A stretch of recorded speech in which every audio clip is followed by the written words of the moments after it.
Welcome to Sparks of History. We are very pleased and honored to have with us today Rabbi Avi Grossman.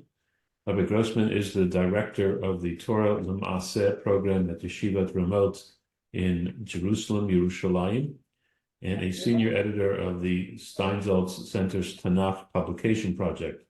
Rabbi Grossman holds a BS in biology from Queens College in New York, an MBA from the Jerusalem College of Technology in Israel, and a teaching certificate from the David Yellin Academic College of Education in Jerusalem.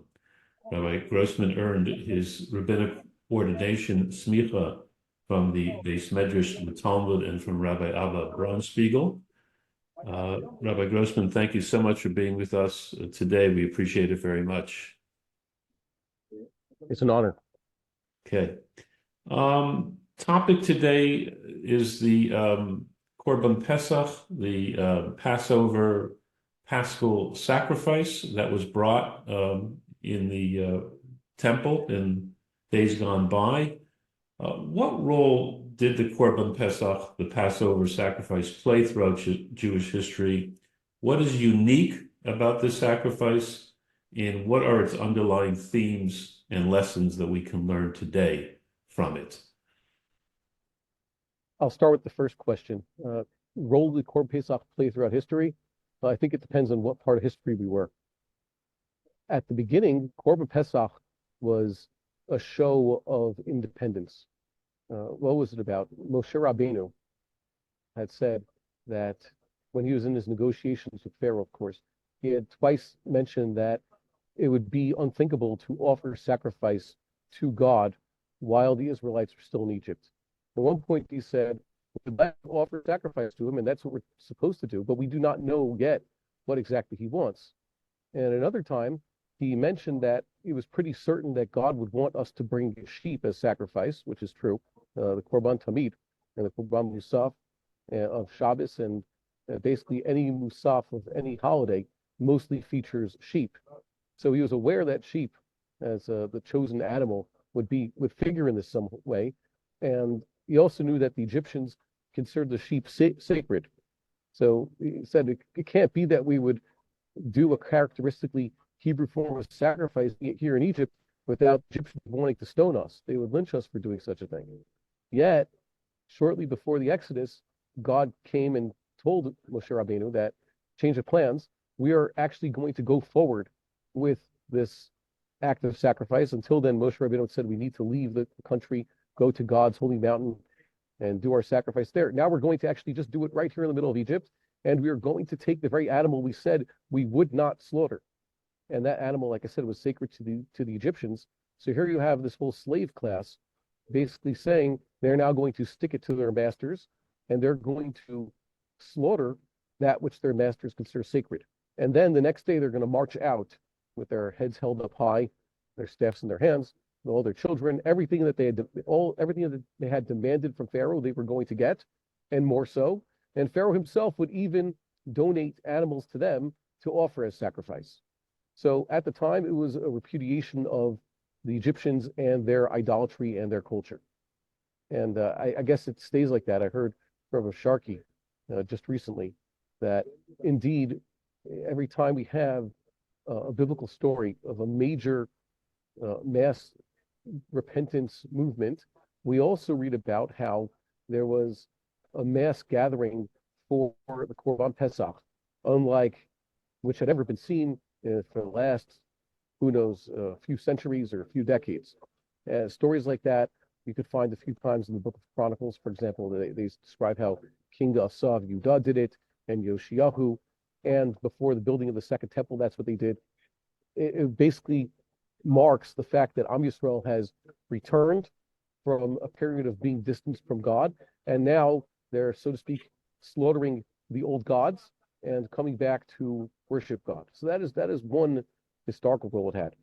I also like to point out that when you look at Jewish history, perhaps not even from the point of view of losing track of which derech we were supposed to be on, that's the path on which we were supposed to be, and then returning to God's path, the Korban Pesach also marks a transition from, I guess, what Chazal called hefkerut. Hefkerut means not necessarily a good form of freedom. It means ownerless. It means actually perhaps even wayward. When you're talking about people, if they're hefkirim, they're ownerless. It means they are free to do whatever they want, but not in a good way.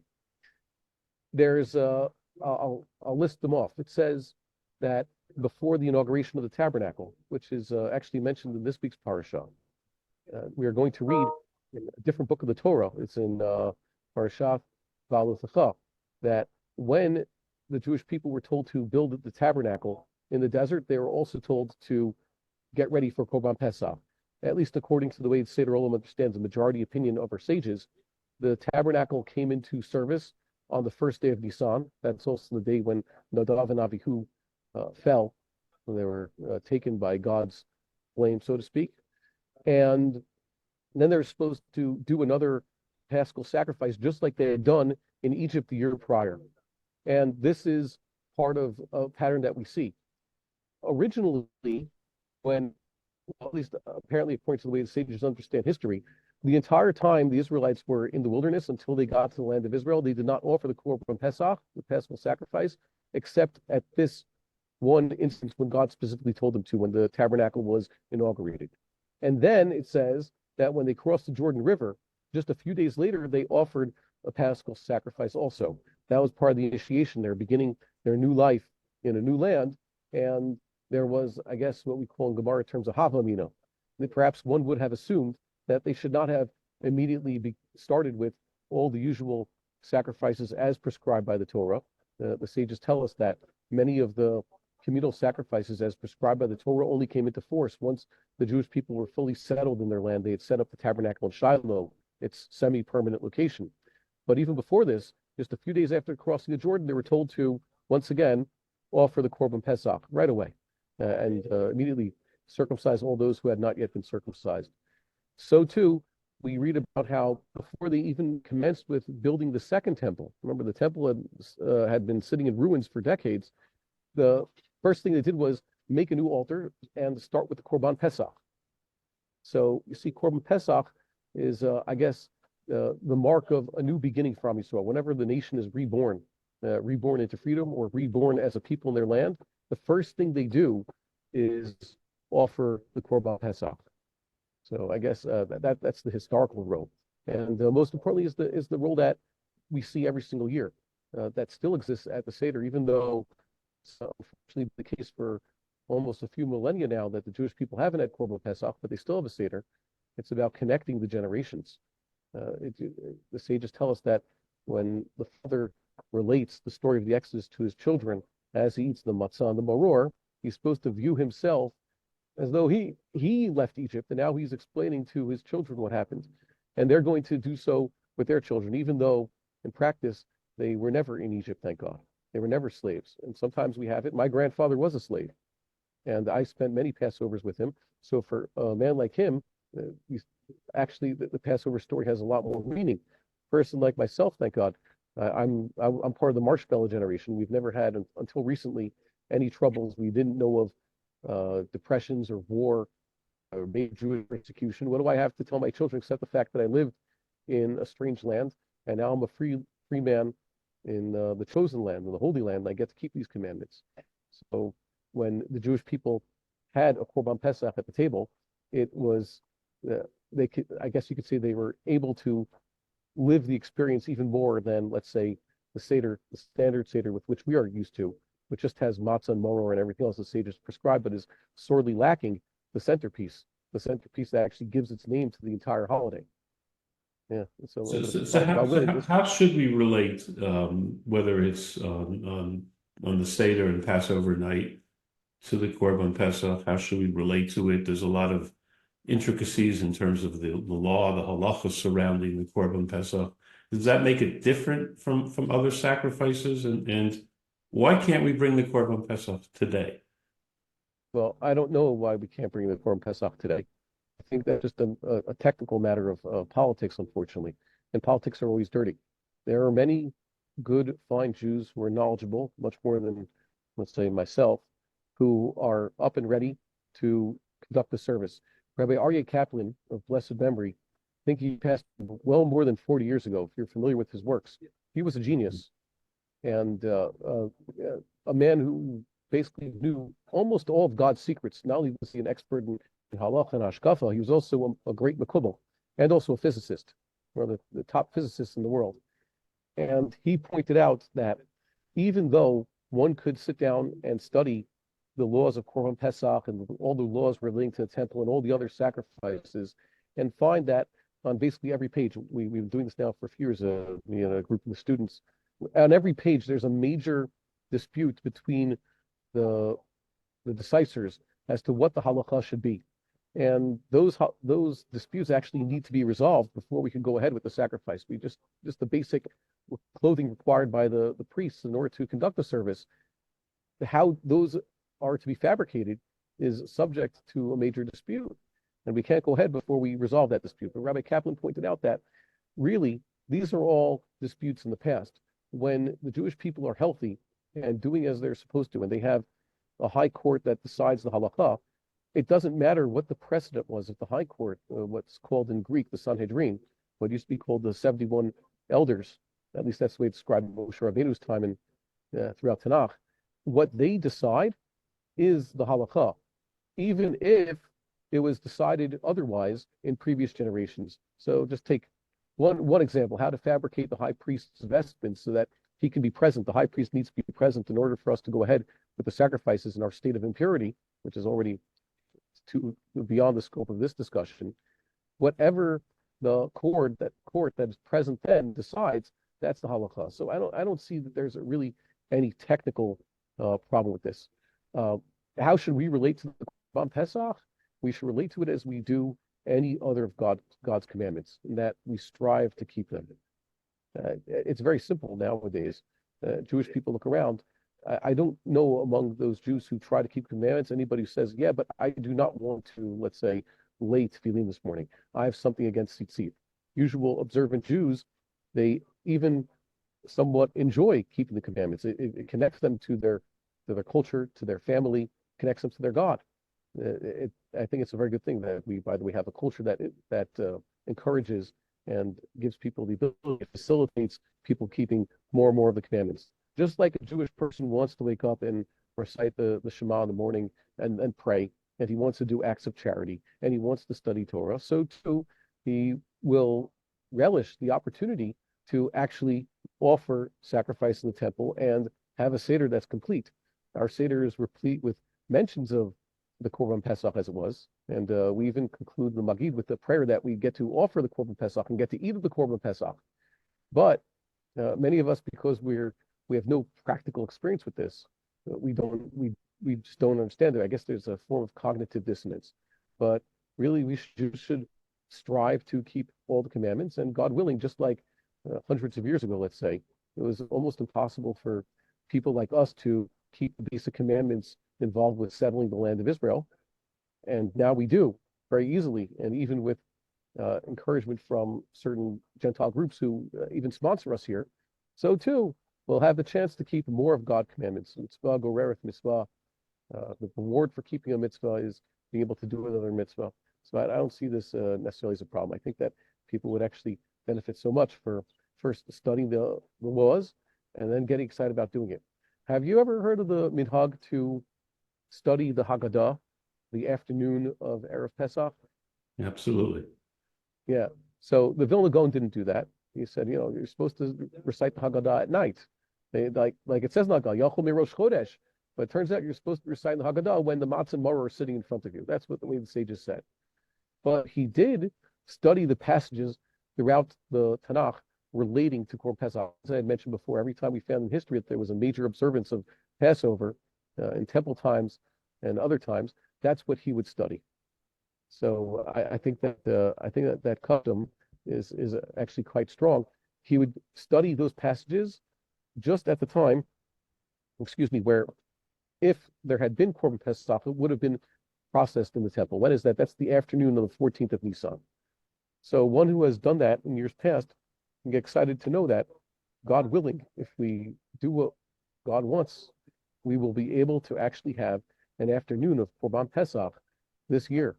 Years past we failed, but once you can actually live it, the idea, you tell the children, last year we were slaves, this year we'll be free. Last year we were in Chutz La'aretz, this year we're in the land of Israel.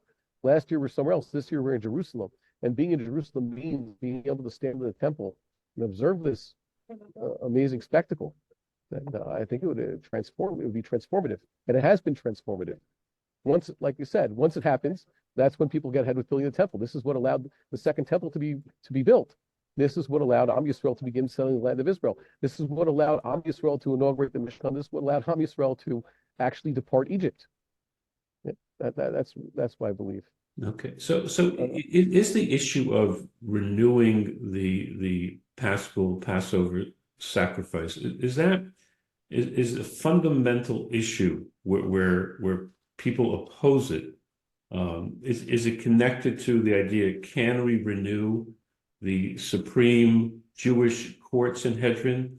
Is it tied to the whole issue of going up to the Temple Mount, to the Beit HaMikdash? What's the source? Let's assume, for example, that we're not talking politics. Let's put politics aside. What are the fundamental religious issues that prevent this today? Is there a fundamental religious issue? God gave us the Torah, gave us commandments. He wants us to keep them. Rabbi Bar Chaim pointed out, you study, let's say, the Mishnah Torah by the Rambam, you find that unlike, let's say, another code, we'll take the code, the Torah or the Shulchan Aruch. The Torah and Shulchan Aruch deal with what they had, where they were. So the Torah and the Shulchan Aruch do not talk about Korban Pessach.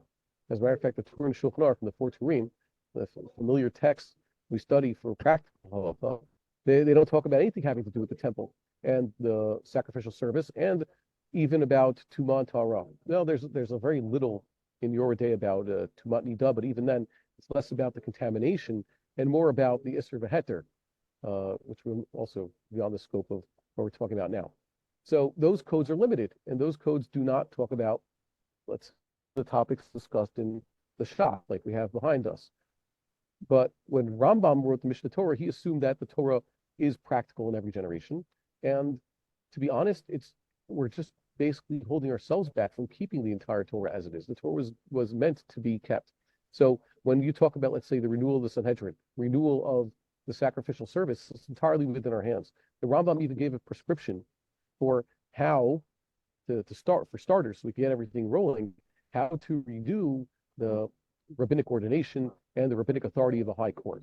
And by the way, his prescription was adopted by halacha by none other than Rabbi Yosef Karo, the author of the Shulchan Aruch. So even though you're not going to open up the Shulchan Aruch and find a passage which says, and by the way, for the renewal of the Jewish high court, we'll do like Maimonides says in a few places, he actually tried to do it himself.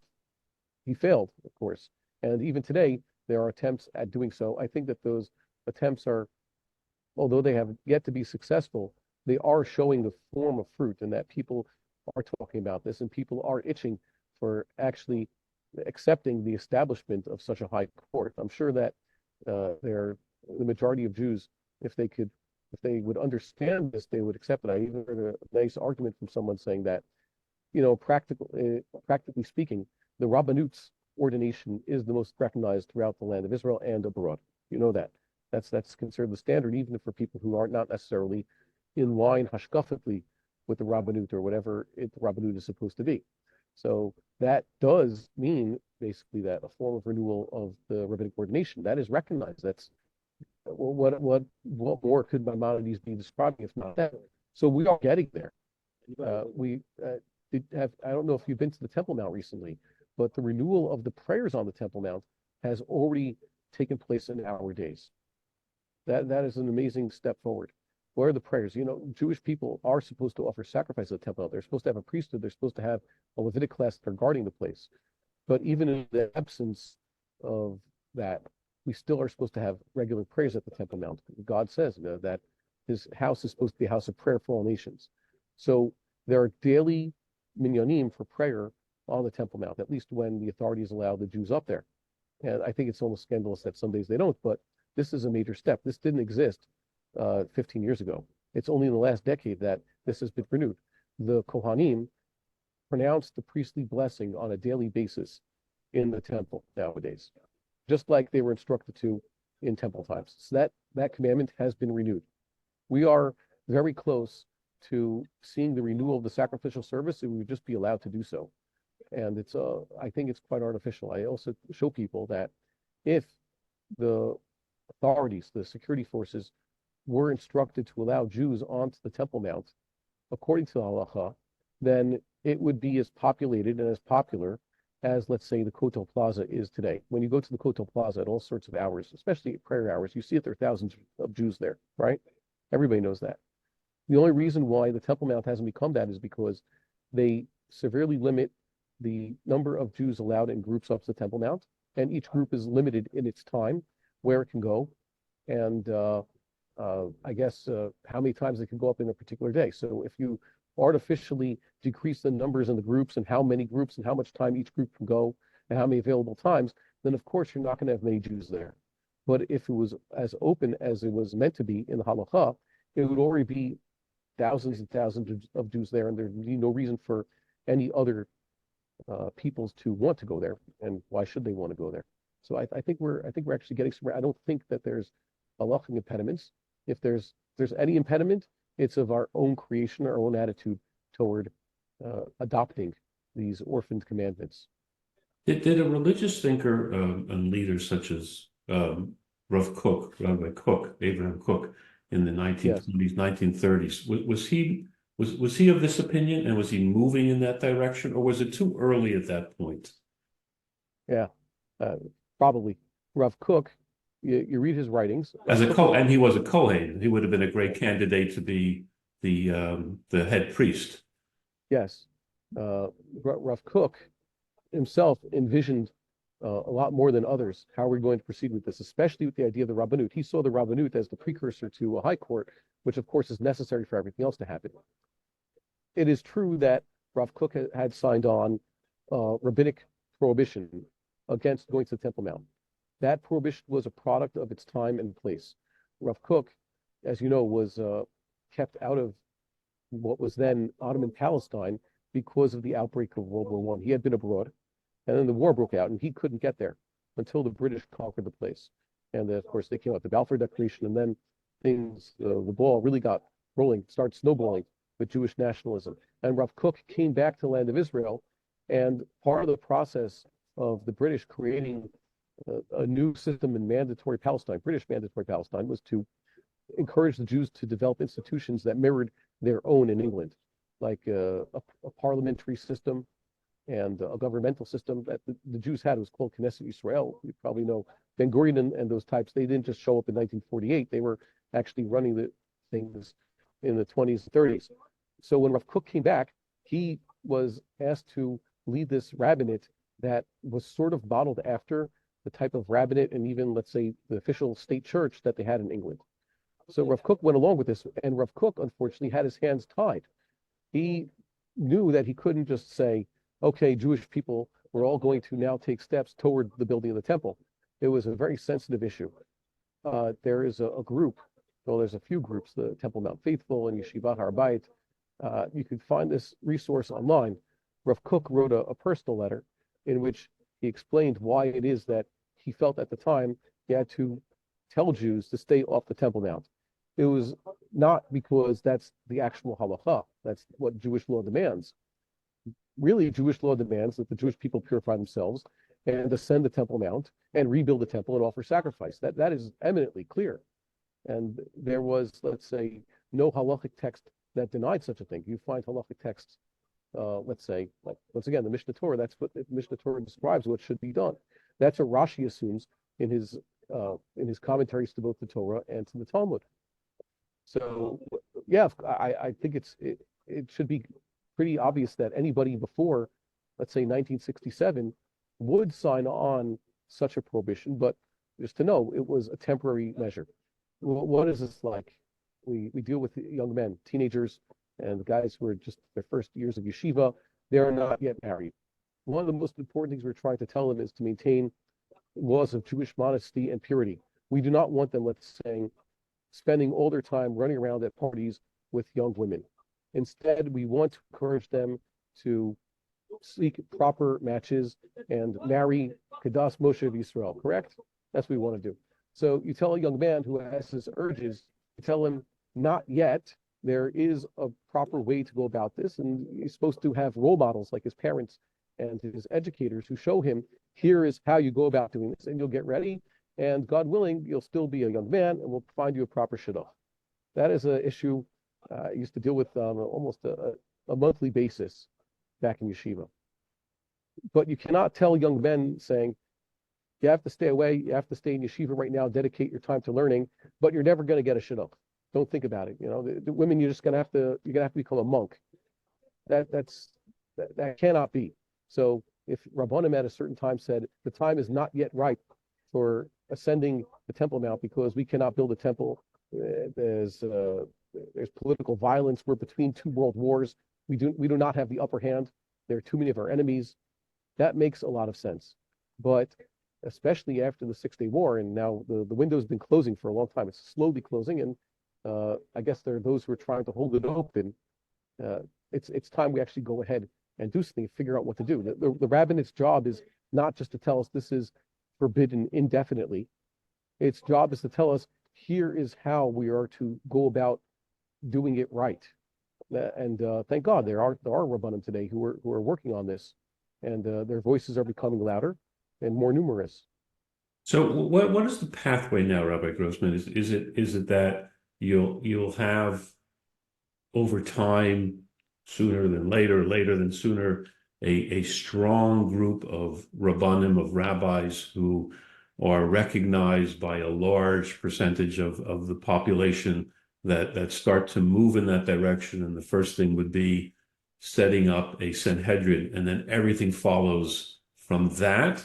Or do you see this process coming from the ground up, from people getting more interested in it and understanding its importance and creating a swelling of movement from the ground up, or is it a combination of that? I see it from the ground up, but in the younger generation. That is, the sages said, "Ha'amidu talmidim harbei," raise up many students. If you want to, I guess, if you want to bring about a revolution, a hashkafic revolution, the way people view things, you have to work with education. So I can thank God. I love the story. When I first tried to ascend the Temple Mount on Tisha B'Av, 15 years ago, 14 years ago, 13 years ago, I was alone. And I had to sneak myself on with groups of Christians, Americans, Europeans in disguise so that I could get there. There weren't enough Jews trying to go, and even if there were, they wouldn't letting them on.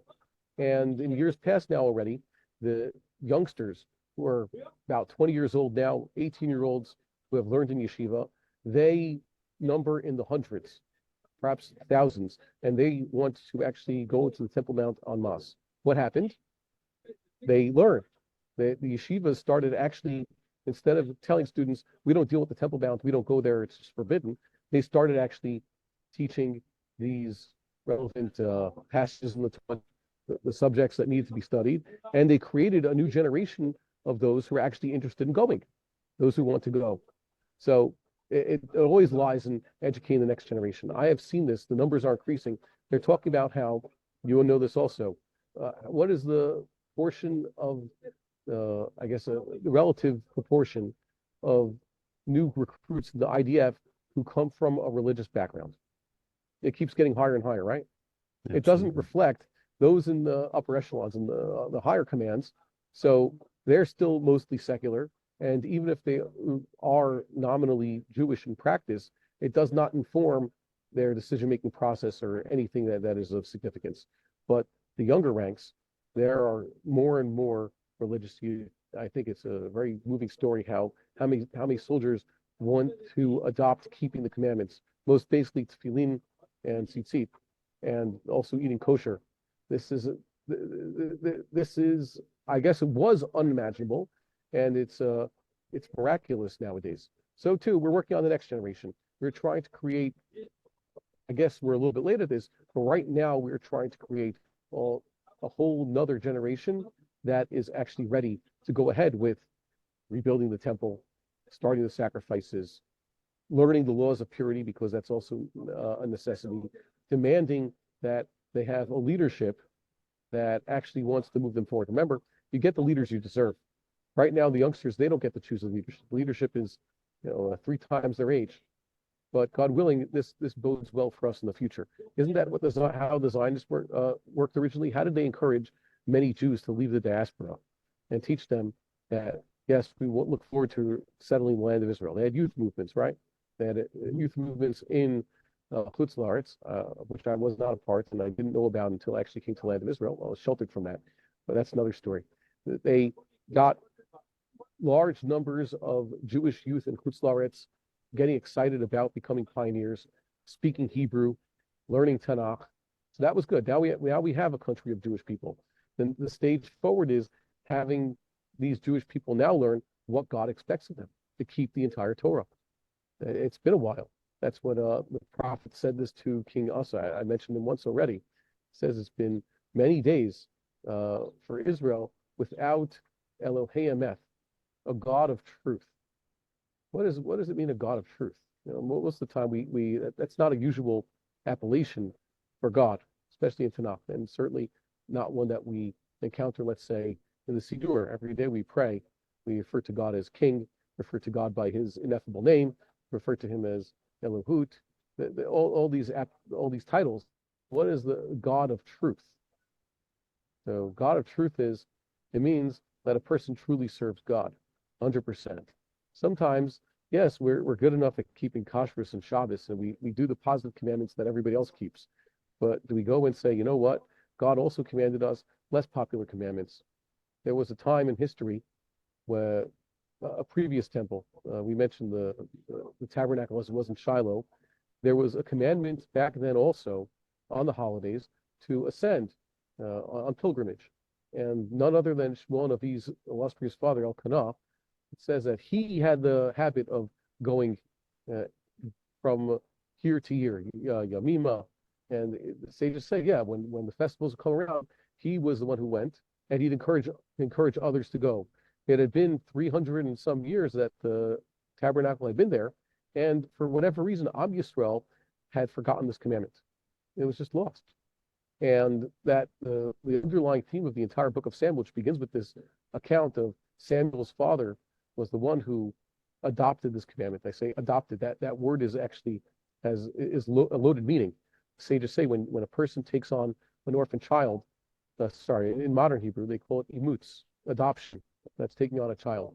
And sages also refer to commandments that have been ignored for a while. They call it a mitzvah yithumah, an orphan commandment. So he adopted this commandment, even in the Hebrew sense. He brought back this commandment. But then the tabernacle was destroyed. And the last passage we have in the book of Samuel is King David discovering the place where God wanted the ultimate temple to be placed. He discovered the Makom Mikdash on Mount Moriah and Ornan, the Jebusites' threshing floor. And David was the one who created a revolution in Am Yisrael of people actually wanted to build a temple. When David was around, no one even thought about such a thing. He was the one who came and said, perhaps, fellas, we should go ahead and build a temple. And no one had that idea before him. And the prophet extolled him for doing such a thing. That's why God chose it, because he was the one who actually got up and said, this is what we're supposed to do. So at the beginning, he was the only one who thought of such a thing. And then the sages tell us that by the time he was becoming an old man, the younger generation was actually impatient. There were so many, let's go ahead and build a temple. And David was holding them back because it had been decreed that he would not be the one to build the temple. It would have to be his son. Yeah, so that's what I'm seeing now. When I first came to the land of Israel, there was, I don't think that, what's called the Rishat Zion. So people live here. It's great to have a Jewish country, wave a flag. There's an IDF, Zionism. It's great. Go to the Kotel. But there wasn't, at least what I saw, there was very little Rishat Zion, people wanting to go ahead with the temple. And now, thank God, in the yeshivas, there's a mass movement for such a thing. There are Rosh Yeshiva who bring their students in large groups to visit the Temple Mount. That is phenomenal. So you say one Rosh Yeshiva who's finally broken out of the conception. That's what we talk about. Jews have to break out of their conceptions nowadays, political conceptions, military conceptions. There's also religious conceptions. So they've broken out of this conception. More and more senior heads of yeshivas and also rabbanim of communities and cities. Where I live, basically every community rabbi does visit the Temple Mount and does encourage his congregants to do so.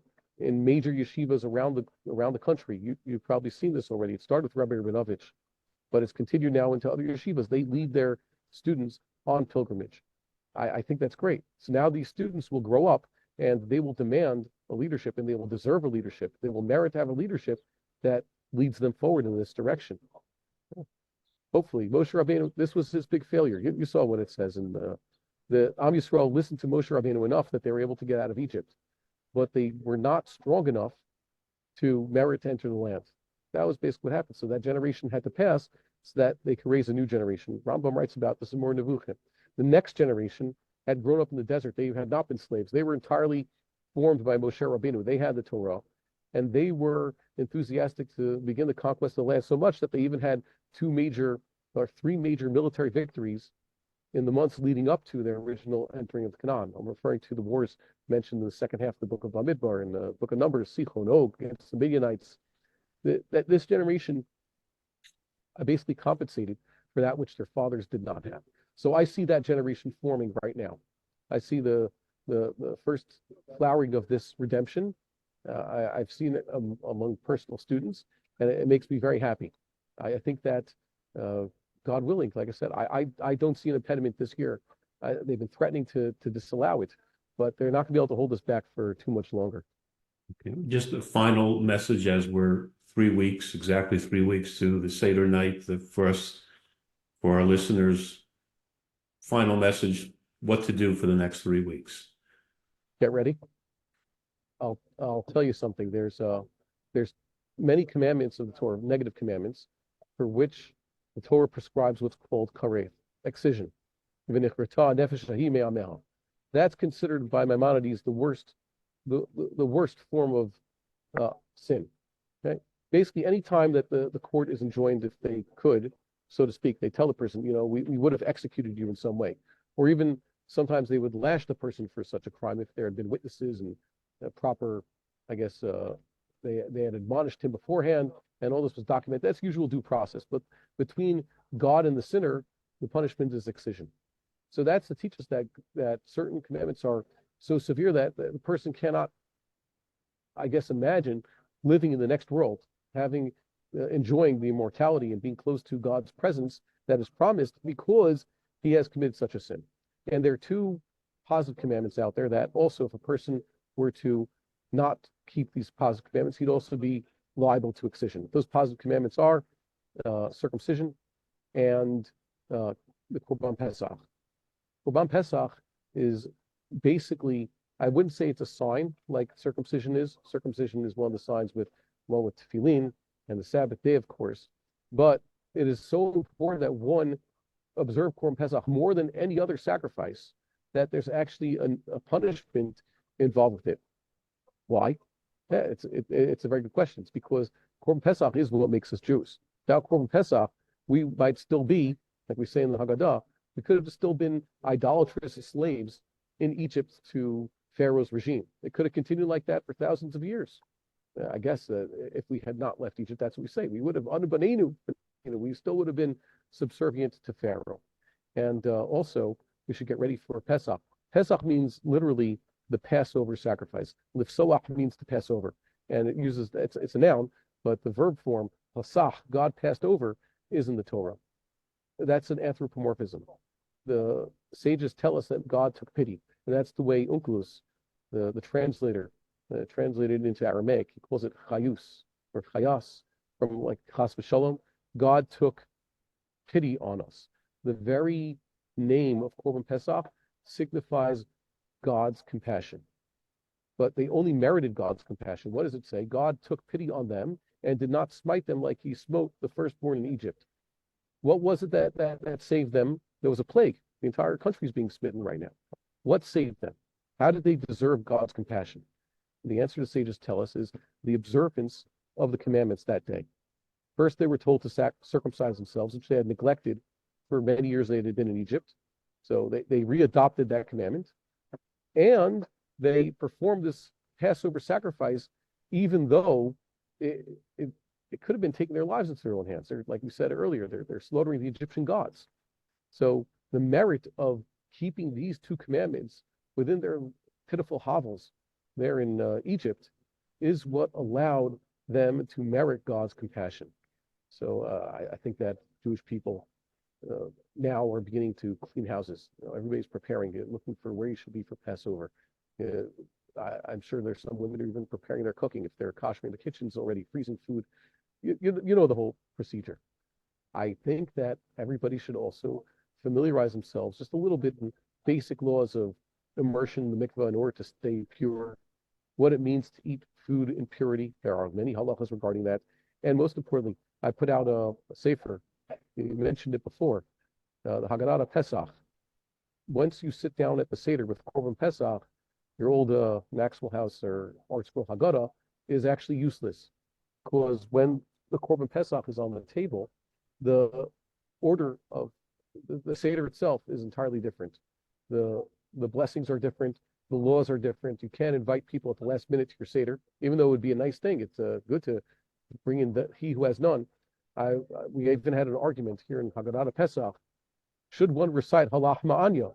What is Halach Ma'anya? An invitation to those who need to come join you at the Seder. But that is forbidden according to halacha when you're dealing with a Passover sacrifice on the table. So there's so much to get ready that, thank God there are scholars. As it's saying, Haggadah, even if we were all sages, we all knew the Torah, we'd still have this commandment to relate the Exodus to our children this evening. Kal v'chomer. Many of us have no practical experience with keeping Korban Pesach, with keeping a Seder with Korban Pesach. So I think it's this year you should actually hit the books, especially my book, please, and learn what it will entail, and perhaps even try to find someone who's getting a Korban Pesach ready so you can join with him. This is a group sacrifice after all. One lamb or one goat is enough for perhaps a few large families. So that's basic preparation you could do. Oh, there's so much more though. Okay. Again, Rabbi Grossman, thank you so much. This has been highly informative and inspiring, and you should continue to go from strength to strength, from chayil to chayil in all of your work. Thank you so much. And we're looking forward to Passover with you and everybody else in Jerusalem this year. Amen. Thank you.